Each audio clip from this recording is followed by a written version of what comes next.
ನೋಡ್ತಮ್ಮ SSC GD ದಾಗ ಎಲ್ಲಕ್ಕಿಂತ easy ಇರೋದು ಹಿಂದಿ ಅಥವಾ ನಿಮಗೆಲ್ಲ ಇಂಗ್ಲೀಷ್.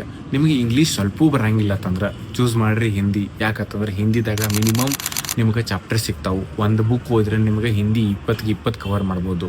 ಯಾವ ಬುಕ್ ಅಂತಂದ್ರೆ ಟೆಲಿಗ್ರಾಮ್ದಾಗ ಆ ಬುಕ್ ಫುಲ್ ಬುಕ್ ಹಾಕೀನಿ, ಅಷ್ಟು ಓದ್ರಿ. ವಿದ್ಯಾರ್ಥಿಗಳೇ, ನಮ್ಮ ಆಫೀಸರ್ ಹೇಳಿರ್ತಕ್ಕಂಥ ಮಾತು ಅಟ್ಟ ಸತ್ಯವಾಗ್ಯದ. ಏನಂತಂದ್ರ ವಿದ್ಯಾರ್ಥಿಗಳೇ, ನೀವು GK ಸೆಕ್ಷನ್ ಓದಿ ಕಂಪ್ಲೀಟ್ ಆಗಿ ನಾಲೆಜ್ ತಗೋಬೇಕಂತಂದ್ರ 20 ಕ್ವಶನ್ ಕ್ರ್ಯಾಕ್ ಮಾಡ್ಬೇಕಾದ್ರೆ ಮಿನಿಮಮ್ 6 ಸಬ್ಜೆಕ್ಟ್ ನೀವು ಕವರ್ ಮಾಡ್ಕೋಬೇಕಾಗ್ತದೆ. ಅದ ನೋಡ್ರಿ, ಅಣ್ಣ ಹೇಳಿದಂಗ ಹಿಂದಿ ಗ್ರಾಮರ್ ಅನ್ನ ನೀವು ಕರೆಕ್ಟ್ ಆಗಿ ಅಪ್ರೋಚ್ ಮಾಡ್ಕೊಂಡು ಒಳ್ಳೆ ರೀತಿ ಅಧ್ಯಯನ ಮಾಡ್ರಿ ಅಂತಂದ್ರ ಒಂದು ಬುಕ್ಕ ಚೆನ್ನಾಗಿ ನೀವು ಅಧ್ಯಯನ ಮಾಡ್ರೆ 20 ಕ್ವಶನ್ಕ್ಕೂ 20 ಕ್ವಶನ್ ರೈಟ್ ಮಾಡಿ 40 ಮಾರ್ಕ್ಸ್ ಅನ್ನ ಪಡ್ಕೊಳ್ಬಹುದು. ಹಂಗ ಅದ್ಭುತವಾಗಿ ಗ್ಲೋಬಲ್ ಎಜುಕೇಶನ್ ಬನಟ್ಟಿ ಮತ್ತು ಧಾರವಾಡದಲ್ಲಿ ನಮ್ಮ ಅನಿಲ್ ಗುರುಗಳವರು ಅದ್ಭುತವಾಗಿ ಪಾಠ ಮಾಡ್ತಾ ಇದ್ದಾರೆ. ಹಿಂದಿಯಲ್ಲಿ ಒಳ್ಳೆ ಅಂಕಗಳನ್ನ ಹೇಗ್ ಪಡ್ಕೊಳ್ಬಹುದು, ನೆಕ್ಸ್ಟ್ ಯಾವ ಯಾವ ಚಾಪ್ಟರ್ಸ್ ಗಳು ಇಂಪಾರ್ಟೆಂಟ್ ಆಗ್ತಾವ, ನೆಕ್ಸ್ಟ್ ಏನ್ ಓದ್ಬೇಕು, ಏನ್ ಮಾಡ್ಬೇಕು, ಏನ್ ಮಾಡ್ಬಾರ್ದು ಅನ್ನೋದನ್ನ ನಮ್ಮ ಅನಿಲ್ ಗುರುಗಳವರು ಅದ್ಭುತವಾಗಿ ಹೇಳ್ತಾರ. ಕೇಳಿ ಸರ್. ಈಗ ನೀವು ಈ ಬುಕ್ ಅನ್ನ ರೆಫರ್ ಮಾಡಿದ್ರಿ, ಹೌದ್ರಿ? ಈ ಬುಕ್ನ ಪ್ರಕಾರ ಹೇಳೋದಾದ್ರೆ ಸರ್, SSC GD ಒಳಗ 20ಕ್ಕ 12-13 ಕ್ವಶನ್ ಹಾಕ್ಬೇಕಂತಂದ್ರೆ ನಾವು 7 ಏನಪ್ಪಾ ಅಂತಂದ್ರೆ ಚಾಪ್ಟರ್ ಗಳನ್ನ ಮಾಡಿದ್ರ ಬಹಳ 12-13 ಕ್ವಶನ್ ಗಳನ್ನ ಅಲ್ಲೇ ಟಚ್ ಮಾಡ್ಬೋದು. ಅವ್ ಯಾವಪ್ಪ ಅಂತಂದ್ರ ಒಂದೇದು ವಿಲೋಮ ಶಬ್ದ ಆಗ್ಲಿ, ಪರ್ಯಾಯ ವಚನ ಆಗ್ಲಿ, ಮುಹಾವರನ ಆಗ್ಲಿ, ತಸ್ತಮ ತದ್ಭವನ ಆಗ್ಲಿ, ಅದೇ ರೀತಿಯಾಗಿ ವಾಕ್ಯ ಶುದ್ಧಿ, ವರ್ತನಿ, ಈ ಚಾಪ್ಟರ್ ಗಳು ಏನದಾವ ಸರ್, ಬರೀ ಮಾಡಿದ್ರ 12-13 ಕ್ವಶನ್ ಗಳನ್ನ 20 ಕ್ವಶನ್ ಟಚ್ ಮಾಡ್ಬೋದು ನಾವು. ಉಳಿದು ಏನದಾವ ಸರ್, ಅವನ್ನ ಎಲ್ಲಾ ಓದೋಕ್ಕಿಂತ ಟ್ರಿಕ್ಸ್ ಮ್ಯಾಗ ಓದಿದ್ರೆ ಸಾಕ್ರಿ. ಅವುಗಳನ್ನ ಬೇಕಾದ್ರೆ ಟ್ರಿಕ್ಸ್ ಬೇಕಾದ್ರೆ ನಮ್ ಗ್ಲೋಬಲ್ ಎಜುಕೇಶನ್ ಆ್ಯಪ್ ಒಳಗ ಹಾಕಿನ್ರಿ ಸರ್. ಅದೇ ರೀತಿ ಈ ಪುಸ್ತಕ ಏನಾದ್ರು ನಿಮ್ಗೆ ಬೇಕಿತ್ತಪ್ಪ ಅಂತಂದ್ರ ನೀವೇನಪ್ಪಾ ಅಂತ global education Banatti Telegram channel ಒಳಗೂ ಕೂಡ ನಾವು ಅಪ್ಲೋಡ್ ಮಾಡಿರ್ತೀವಿ ಸರ್. 2026 ಕ್ವಶನ್ ಪೇಪರ್ ಒಳಗೊಂಡಿರ್ತಕ್ಕಂತಹ ಹಿಂದಿ ಗ್ರಾಮರ್ ಪುಸ್ತಕವನ್ನ ನಮ್ಮ ಗ್ಲೋಬಲ್ ಎಜುಕೇಶನ್ ಬನಟ್ಟಿಯ ಟೆಲಿಗ್ರಾಮ್ ಗ್ರೂಪ್ ಅಲ್ಲಿ ಅಪ್ಲೋಡ್ ಮಾಡಿರ್ತೀವಿ. ಅದನ್ನ ಅಲ್ಲಿ ಪಡೆದುಕೊಳ್ಳುವಂತ ವ್ಯವಸ್ಥೆ ಆಗಲಿ. ಅದೇ ರೀತಿಯಾಗಿ ಹಿಂದಿ ಗ್ರಾಮರ್ಗೆ ಸಂಬಂಧಪಟ್ಟಂತ ಇನ್ನೊಂದು ಬುಕ್ ಕಿರಣ್ ಪ್ರಕಾಶನ್ ದವ್ರದ್ದು 2013 2025 ಇರ್ತಕ್ಕ ಕ್ವಶನ್ ಪೇಪರ್ ಅದಾವ. ಅವುಗಳನ್ನು ಕೂಡ ಗ್ಲೋಬಲ್ ಎಜುಕೇಶನ್ ಬನಟ್ಟಿ ಅನ್ನುವಂತ ಒಂದು ಟೆಲಿಗ್ರಾಮ್ ಗ್ರೂಪ್ ಐತಿ, ಅದ್ರೊಳಗೆ ಹಾಕ್ತಿವಿ. ಒಳ್ಳೆ ಅಂಕಗಳನ್ನ ಹೆಂಗ್ ಪಡ್ಕೊಳ್ಬಹುದು ಅಂತ ಹೇಳಿ ಗುರುಗಳು ಬರೇ ಓದಿದ್ರೆ ಅಷ್ಟ ಆಗೋದಿಲ್ಲ, ಅದಕ್ಕೂ ಟ್ರಿಕ್ಸ್ ಬೇಕು, ನಿಮೋನಿಕ್ ಸ್ಟೈಲ್ ಬೇಕು. ಹಿಂಗ್ ಮಾಡ್ರೆ ಹಿಂಗ್ ಸ್ಕೋರ್ ಬರ್ತೈತಿ ಅಂತ ಹೇಳಿ ಬಹಳ ಅದ್ಭುತವಾಗಿ ಹೇಳಿದಾರ. ಯಾವ್ಯಾವ ಏನೇನು ಎಂತೆಂತು ಎಷ್ಟೆಷ್ಟು ಸ್ಕೋರ್ ಮಾಡ್ಬೇಕು ಇಲ್ಲಿ ಒಂದ್ ಸ್ವಲ್ಪ ಎಕ್ಸ್ಪ್ಲೇನ್ ಮಾಡ್ತಾರ ನೋಡ್ರಿ. ಎಲ್ಲ ವಿದ್ಯಾರ್ಥಿಗಳು ಒಂದ್ ಸ್ವಲ್ಪ ನೋಡ್ರಿ. ಈಗ ಒಂದು ವಿಲೋಮ ಶಬ್ದ ಅಂತ ಚಾಪ್ಟರ್ ಐತ್ರಿ, ಈ ಬುಕ್ ಅನ್ನು ಓದೋದಾರ ಸರ್. 2019 25 ಏನ್ ಪ್ರಶ್ನೆ ಬಿದ್ದಾವ್ರಿ, ಎಲ್ಲಾ ಪ್ರಶ್ನೆಗಳನ್ನು ವಿತ್ ಡೇಟ್ ಅಂಡ್ ಶಿಫ್ಟ್ ಹಾಕಿ ಈ ಪುಸ್ತಕದೊಳಗ ಕೊಟ್ಟಾನ್ರಿ ಸರ್, ಬೇಕಾದ್ರೆ ನೋಡ್ಕೋಬಹುದು. ಅದೇ ರೀತಿಯಾಗಿ ಏನಪ್ಪಾ ಅಂದ್ರ ಸರ್, ನಮ್ಗ್ ಜಾಸ್ತಿ ಬೇಕಪ್ಪ ಅವಾಗ ಕ್ವಶನ್ ಬೀಳ್ತಾವೇನ, ರಿಪೀಟ್ ಆಗ್ತಾವೇನ ಅನ್ನೋದಿದ್ರು ಸರ್ ಇದ್ರೊಳಗೆ ಎಕ್ಸ್ಟ್ರಾ 1000 ಗಟ್ಲೆ ಏನಪ್ಪಾ ಅಂದ್ರೆ ವಿಲೋಮ ಶಬ್ದಗಳನ್ನಾಗ್ಲಿ ಎಲ್ಲಾ ಚಾಪ್ಟರ್ದು ಈ ರೀತಿ ಎಕ್ಸ್ಟ್ರಾ ಕೊಟ್ಟಾನ. ಆದ್ರಿಂದ SSC GD ಯಾರು ಪ್ರಿಪರೇಷನ್ ಮಾಡಾಕತ್ತೀರಿ ಅವ್ರಿಗೆ ಈ ಬುಕ್ ಬಹಳ ಅಂದ್ರೆ ಬಹಳ ಹೆಲ್ಪ್ ಆಗ್ತದ. ವಿದ್ಯಾರ್ಥಿಗಳೇ, ಇಲ್ಲೊಂದು ನಾವು ಒಂದು ಪಾಯಿಂಟ್ ಅನ್ನ ಅಬ್ಸರ್ವ್ ಮಾಡ್ಬೇಕು. GK ಸೆಕ್ಷನ್ ಅನ್ನ ನೀವು ಎಷ್ಟು ಓದಿದ್ರು ಕೂಡ ಕಡಿಮೆನ. ಯಾಕಂತಂದ್ರೆ 20 ಕ್ವಶನ್ ಸಲುವಾಗಿ 7ರಿಂದ 8 ಸಬ್ಜೆಕ್ಟ್ ಟ್ಯಾಕಲ್ ಮಾಡ್ಬೇಕಾಗ್ತದ, 7ರಿಂದ 8 ಸಬ್ಜೆಕ್ಟ್ ಓದ್ಬೇಕಾಗ್ತದ. ಬಟ್ ಇಲ್ಲಿ 20 ಕ್ವಶನ್ಕ 16 ಚಾಪ್ಟರ್ ಅನ್ನ ಸರಿಯಾಗಿ ಅನಿಲ್ ಸರ್ ಹೇಳಿದಂಗ ಮಾಡ್ರಿ ಅಂತಂದ್ರ 101% ನೀವು ಸಕ್ಸಸ್ ಆಗ್ತೀರಿ. ಇದ್ರ ಮಹತ್ವ ಈಗ ಯಾರು ಆಫೀಸರ್ಸ್ ಆಗಿ ಹೋಗಿದಾರಲ್ಲ ಅವ್ರಿಗೆಲ್ಲ ಇದ್ರ ಮಹತ್ವ ಗೊತ್ತದ.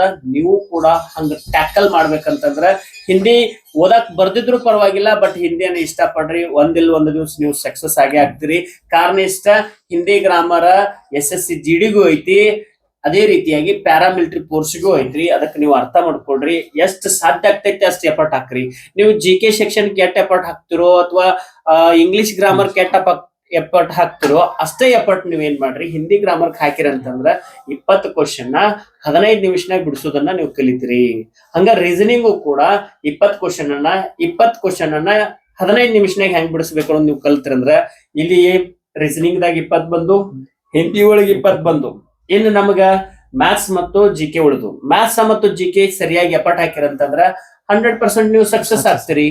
ಬಟ್ ನಾವೆಲ್ಲ ಏನ್ ಮಾಡಾಕತ್ತಿದ್ವಿ, GK ಒಂದ ಸಬ್ಜೆಕ್ಟ್ ಎಕ್ಸಾಮಿನೇಷನ್ ಬೀಳ್ದೈತಪ್ಪ ಅನ್ನೋ ಮಟ್ಟಕ್ಕೆ ಫೀಲ್ ತಗೊಂಡ್ ಬರೇ ಅದನ್ನ ಒಂದ ಫೋಕಸ್ ಮಾಡಿದ್ರು ಆಗಂಗಿಲ್ಲ, ಬಟ್ ಅದನ್ನ ಬಿಟ್ರು ಆಗಂಗಿಲ್ಲ, ಅದನ್ನು ಓದ್ಬೇಕು ನೀವು. ಯಾಕಂದ್ರ ಎಕ್ಸಾಮಿನೇಷನ್ ದೊಳಗ ಎಷ್ಟು ಸ್ಕೋರ್ ಮಾಡ್ತೀರಿ ಅಷ್ಟು ನಿಮಗ್ ಒಳ್ಳೇದ.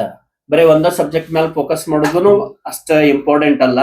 ಎಲ್ಲಾ ಸಬ್ಜೆಕ್ಟ್ ಮೇಲೆ ಫೋಕಸ್ ಮಾಡಿ ಯಾವ ಏರಿಯಾದಾಗ ಕ್ವಶನ್ಸ್ ಬರತ್ತವ ತಿಳ್ಕೊಂಡು ಅಭ್ಯಾಸ ಮಾಡ್ಬೇಕು. ಯಾಕಂದ್ರ ಸಮುದ್ರ ಐತಿದು, ಈ ಸಮುದ್ರದೊಳಗ ನಿಮ್ಗೆ ಏನ್ ಬೇಕಾಗೈತಿ ಅದನ್ನಷ್ಟ ತಕ್ಕೋಬೇಕು. ನೀವು ಸಕ್ಸಸ್ ಆಗಾಕ ಏನ್ ಸ್ಕೋರ್ ಮಾಡ್ಬೇಕಾಗೈತಿ ಅದನ್ನ ಅರ್ಥ ಮಾಡ್ಬೇಕು. ಹಾಗಾಗಿ ಇವತ್ತು ಅನಿಲ್ ಸರ್ ಅವರು ಅದ್ಭುತವಾಗಿ ನಿಮ್ಗೆಲ್ಲಾ ಮಾಹಿತಿ ಹೇಳಿದಾರ. ಏನ್ರಿ ನೋಡ್ರಿ 16 ಚಾಪ್ಟರ್ ಒಳಗ ಅವ್ರು 8 ಚಾಪ್ಟರ್ ಪರ್ಫೆಕ್ಟ್ ಮಾಡ್ರಿ ನೀವು 15 ಮಾರ್ಕ್ಸ್ ತೆಗಿತೀರ ಅಂತ ಹೇಳ್ತಾರ, 15 ಕ್ವಶನ್ ರೈಟ್ ಮಾಡ್ಕೋತೀರ ಅಂತ ಹೇಳ್ತಾರ. ಮತ್ತ ಅವ 15 ಚಾಪ್ಟರ್ಸ್ ಗಳನ್ನ ಪರ್ಫೆಕ್ಟ್ ಮಾಡಕ್ ಏನ್ ಹೋದಿದ್ರು ನೋಡ್ರಿ ಸರ್ ಮಾತಾಡ್ತಾರ ಕೇಳ್ರಿ. ಏನಾಯ್ತ್ರಿ ಸರ್, GK ಹಂಗ ಓದ್ತಾರ ಹುಡುಗರು ಅಂತಂದ್ರ ಎಲ್ಲಿ ಅದರ ಮ್ಯಾಗ ನಾವ್ ನೌಕರಿ ಹಿಡ್ಕೋತೀವಿ ಅನ್ನೋ ಹಂಗ ಓದಾತಾರ. GK ಸೆಕ್ಷನ್ ನ ನೀವ್ ಹೇಳಿದಂಗ ಆ 8 ಸಬ್ಜೆಕ್ಟ್ ಗಳು ಹೆಚ್ಚಾಗ್ತಾರ. ಅದ್ರಲ್ಲಿ ಎಲ್ಲಾ ಸೇರ್ಸಿ ಒಂದ್ 500-600 ಪೇಜ್ ನಾವು ಓದೋಕ್ಕಿಂತ ಕಡಿಮೆ ರೀ. ಆದ್ರ ನಾವ್ ಬರೀ 200 ಪೇಜ್ ಓದಿ ಅವ 20 ಕ್ವಶನ್ ಮಾರ್ಕ್ಸ್ ತಗೊಳ್ಬೋದ್ರಲ್ಲೇ. ನಮ್ ಹುಡುಗರಿಗೆ ಏನಾಗೈತ್ರಿ, 10th ಮುಗಿಸಿದ್ಮೇಲೆ ನಾವ್ ಹಿಂದಿ ಮಾಡಿಲ್ಲ, ಈಗ ಮೊಬೈಲ್ ಯೂಸ್ ಮಾಡೋದ್ರಿಂದ ಇಂಗ್ಲಿಷ್ ಮಾಡಿರಿ ಅಂತಂದ್ರ ಬಹಳ ಇಂಗ್ಲಿಷ್ ಅನ್ನು ನೀವು ಯೂಸ್ ಮಾಡಂಗೇ ಇಲ್ರಿ. ಎಂತ ನಮ್ಸ ಸಿನಿಯನ್ ಅಂಶ ನೀವು ಅಲ್ಲಿ ಏನಪ್ಪಾ ಅಂದ್ರ ಸ್ಕೋರಿಂಗ್ ಚಾಪ್ಟರ್ ಅವ್ರಿ, ಬಟ್ ಆ ಶಬ್ದಗಳನ್ನ ನಾವು ನೋಡೇ ಇರಂಗಿಲ್ರಿ. ಹಾಗಾಗಿ ಅಲ್ಲಿ ಸ್ಕೋರ್ ಕಡಿಮೆ ಆಗ್ತದೆ. ಎಸ್, ಅದೇ ರೀತಿ ಗುರುಜಿ ಅವ್ರು ಇನ್ನೊಂದ್ ಮಾತು ಹೇಳಾಕತ್ತಾರ, ಇಂಗ್ಲಿಷ್ ಗ್ರಾಮರ್ ಮಾಡಿದ್ರೆ ಏನ್ ಕೆಟ್ಟಲ್ಲ, ಬಟ್ ಅದನ್ನ ನೀವು ಈಗ ಏನ್ ಮಾಡ್ತಾ ಇದೀರ ಅಂತಂದ್ರ ಮೈಂಡ್ ಸೆಟ್ ಓದಾಕ್ತೀರಿ, ನೀವು ವೊಕ್ಯಾಬುಲರಿ ಡೆವಲಪ್ಮೆಂಟ್ ಇಲ್ಲ, ಗ್ರಾಮರ್ ಸೆಕ್ಷನ್ ಅಷ್ಟರದ ಮೇಲೆ ನಿಮ್ಗೆ ಸ್ಕೋರ್ ಆಗಂಗಿಲ್ಲ ಅಂತ ಹೇಳಾಕತ್ತಾರ. ಬಟ್ ಹಿಂದಿ ಗ್ರಾಮರ್ ಸ್ವಲ್ಪ ಎಫರ್ಟ್ ಹಾಕಿರ ನೋಡ್ರಿ. 10th ದೊಳಗ ಪಾಸ್ ಆಗಿರಂತಂದ್ರ ಇಲ್ಲೂ ಕೂಡ ಸ್ವಲ್ಪ ಅಕ್ಷರಗಳು ಒಂದ್ ವಾರ ಪ್ರಾಕ್ಟೀಸ್ ಮಾಡ್ರಿ ಅಂತಂದ್ರ 100% ಅಲ್ಲೂ ಬರ್ತದ. ಅದನ್ನ ಒಂದ್ ಸ್ವಲ್ಪ ಪ್ರಾಕ್ಟೀಸ್ ಕನ್ನಡ ಹೆಂಗ್ ಓದ್ತಿರಿ ಹಂಗ್ ಮಾಡ್ರಿ ಅಂದ್ರ ಅನುಕೂಲ ಆಗ್ತೈತಿ. ಇನ್ನೊಂದ್ ಗೊತ್ತಿರಲಿ ನಿಮ್ಗ, 60% ಕನ್ನಡ ಐತ್ರಿ ಸರ್. 60% to 90% ಕನ್ನಡ ಸಿಮಿಲಾರಿಟಿ ಬರ್ತೈತ್ರಿ ಸರ್. ಇವತ್ ನೋಡ್ರಿ 60 to 80% ಅಟ್ಲೀಸ್ಟ್ ಏನು ಬಂದಿಲ್ಲ ಅಂತಂದ್ರ ಕನ್ನಡ ಮತ್ತು ಹಿಂದಿ ಗ್ರಾಮರ್ ಹೋಲಿಕೆ ಆಗ್ತದ. ಅರ್ಥ ಮಾಡ್ಕೊಳ್ರಿ. ಅದಕ್ಕಾಗಿ ಒಂದ್ ಸ್ವಲ್ಪ ಈ ಕಡೆ ಫೋಕಸ್ ಮಾಡ್ರಿ. ಇನ್ನೊಂದಿಷ್ಟು ನಿಮ್ಗ ಒಂದು ಸತ್ಯ ಹೇಳ್ತೇನ್ರಿ, ಯಾರು SSC GD ಪ್ರಿಪೇರ್ ಆಗತ್ತೀರಿ ಅವ್ರಿಗೊಂದು ಸತ್ಯ ಹೇಳ್ತೇನ್ರಿ. MTS ಗ್ರಾಮರ್ ಇಂಗ್ಲಿಷ್ ಗ್ರಾಮರ್ಕ್ಕೂ SSC CHSL ಇಂಗ್ಲಿಷ್ ಗ್ರಾಮರ್ಕ್ಕೂ SSC GD ಇಂಗ್ಲಿಷ್ ಗ್ರಾಮರ್ಕ್ಕೂ ಬಹಳ ವ್ಯತ್ಯಾಸ ಇಟ್ಟನ್ರಿ. ನೋಡ್ರಿ, ಕ್ವಶನ್ ಪೇಪರ್ ನಾವ್ ನೋಡಿದಿನ್ರಿ. CHSL question paper English grammar easy ಆಗ್ತದ, ಅದೇ ರೀತಿಯಾಗಿ MTS ಇಂಗ್ಲಿಷ್ ಗ್ರಾಮರ್ ಈಜಿ ಆಗ್ತದ. But SSC GD English grammar ಸ್ವಲ್ಪ ಕೊಂಚ ಏನಾಗತ್ತಿಪ್ಪ ಅಂದ್ರ ಟಫ್ ಆಗಕತ್ತೈತಿ. ಇದರಿಂದಾಗಿ ವಿದ್ಯಾರ್ಥಿಗಳು ಕಡಿಮೆ ಅಂಕ ತಗೊಳಕತ್ತಾರ. ಇದನ್ನ ಬಹುಶಃ ನಮ್ಮ ಆ ಕಡೆ ನಾರ್ತ್ ದವ್ರು ಕ್ವಶನ್ ಪೇಪರ್ ಸೆಟ್ ಮಾಡೋದ್ರಿಂದ ಕ್ವಶನ್ ಪೇಪರ್ ಪರ್ಫಾರ್ಮೆನ್ಸ್ ಸೆಟ್ ಮಾಡತ್ತಾರ ಏನೋ ಅಂತ ನಮಗ ಅನಿಸ್ತಿರ್ತದ. ಅದಕ್ಕಾಗಿ ವಿದ್ಯಾರ್ಥಿಗಳೇ ಸ್ವಲ್ಪ ಒಳ್ಳೆ ಶಿಕ್ಷಕರು ಸಿಕ್ಕಾರ, ಅವರನ್ನ ಬಳಕೆ ಮಾಡ್ಕೊಂಡು 2026 ಒಳಗ ಒಂದು ಗೌರ್ಮೆಂಟ್ ನೌಕರಿ ಮಾಡ್ಕೊಳಕ ಹಿಂದಿ ಗ್ರಾಮರ್ ಮತ್ತು ಹಿಂದಿ ವೊಕ್ಯಾಬುಲರಿ ಮಹತ್ವ ಬಾಳ ಐತಿ. ಅದನ್ನ ಮಹತ್ವವನ್ನ ಅರ್ಥಕೊಂಡು ಅಭ್ಯಾಸ ಮಾಡ್ರಿ. ಅದೇ ರೀತಿ ಮುಂದಿನ ವಿಡಿಯೋದೊಳಗ GK ಒಳಗ ಏನನ್ನ ಓದ್ಬೇಕು, ಏನನ್ನ ಬಿಡಬೇಕು ಅನ್ನೋದ್ರನ್ನ ನಾನು ನಮ್ಮ ಶಿಕ್ಷಕರ ಜೊತೆಗೆ ಸಂವಾದ ಮಾಡ್ತೀನಿ. ಅಲ್ಲಿವರೆಗೂ ತಮಗೆಲ್ಲರಿಗೂ ಧನ್ಯವಾದಗಳು ತಿಳಿಸ್ತೇನೆ. ಇನ್ನೊಂದ್ 2 ಮಾತು ಏನಾದ್ರು ಗುರುಗಳು ಹೇಳೋರಿದ್ರೆ ಹೇಳ್ಬೋದು. ಏನಿಲ್ರಿ ಸರ್, ಸ್ಕೋರಿಂಗ್ ಮಾಡ್ಕೋಬೇಕಂತಂದ್ರ 4 ಸಬ್ಜೆಕ್ಟ್ ಸ್ಟ್ರಾಂಗ್ ಇರ್ಬೇಕಂತೇನಿಲ್ರಿ.